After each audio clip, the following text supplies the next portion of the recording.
মেয়েকে নিয়ে দেশ ত্যাগ, জাপানি মায়ের বিরুদ্ধে আদালত অবমাননা শুনানি আজ। আদালতের আদেশ অমান্য করে বড় মেয়ে জেসমিন মালিকা শরীফকে সঙ্গে নিয়ে বাংলাদেশ ত্যাগ করেছেন জাপানি মা ডাক্তার এরিকো নাকানো। এ নিয়ে এরিকোর বিরুদ্ধে আদালত অবমাননার অভিযোগ করেছেন বাংলাদেশি বাবা ইমরান শরীফ। ওই আবেদনের ওপর সুপ্রিম কোর্টের আপিল বিভাগে শুনানি হওয়ার কথা রয়েছে আজ রোববার ২১ এপ্রিল।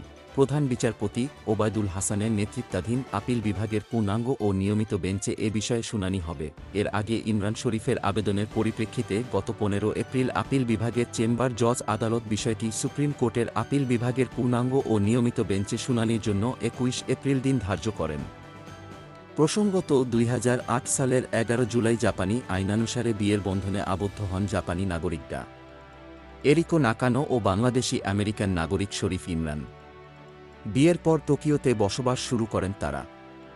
সেখানে তাদের ১২ বছরের সংসারে ৩ সন্তানের জন্ম হয়। এরপর বনিবনা না হওয়ায় ২ মেয়েকে নিয়ে দেশে চলে আসেন ইমরান শরীফ। পরবর্তীতে ২০২১ সালে বাংলাদেশে এসে রিট করেন এরিকো।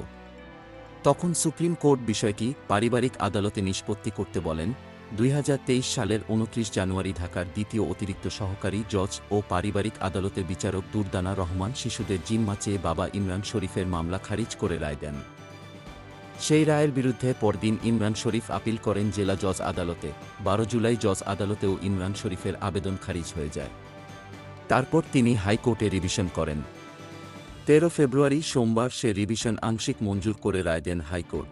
আদেশে উচ্চ আদালত বলেন, জেসমিন মালিকা শরীফের হেফাজত মায়ের পক্ষে নির্ধারণ করা হবে। তবে ব্যতিক্রমী পরিস্থিতি বিবেচনা করে কন্যা লায়লা লিনা শরীফের হেফাজত প্রাপ্তবয়স্ক হওয়া পর্যন্ত বাবার কাছে থাকবে। রায়টি সম্প্রতি প্রকাশ করার পর দুই পক্ষই, বাবা ও মা, পৃথক পৃথক দুটি আপিল আবেদন করেন। ইমরান শরীফ বড় মেয়েকে তার কাছে ফেরাতে চেয়ে এবং নাকানো এরিকো মেজো মেয়েকে তার কাছে নিতে চেয়ে লিভ টু আপিল আবেদন করেন। এর মধ্যে ইমরানের আবেদনে একটি নিষেধাজ্ঞার আবেদন ছিল, যেখানে বলা হয়েছে মেয়েকে যেন দেশের বাইরে না নেওয়া হয়। ওই আবেদনের ওপর ৯ এপ্রিল আপিল বিভাগের চেম্বার জজ আদালত শুনানির জন্য গত ১৫ এপ্রিল দিন ধার্য করে স্থিতাবস্থার আদেশ দেন।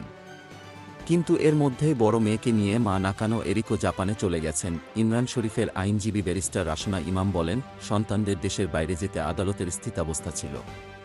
তা সত্ত্বেও বড় সন্তানকে নিয়ে এরিকো চলে গেছেন। এ কারণে আদালত অবমাননার আবেদন করা হয়েছে।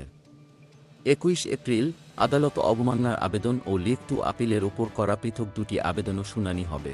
তবে এরিকোর আইনজীবী মোহাম্মদ শিশির মনির জানান, গত ৯ এপ্রিল দুপুর ১টায় আপিল বিভাগের চেম্বার জজ আদালত স্থিতাবস্থার আদেশ দিয়েছেন।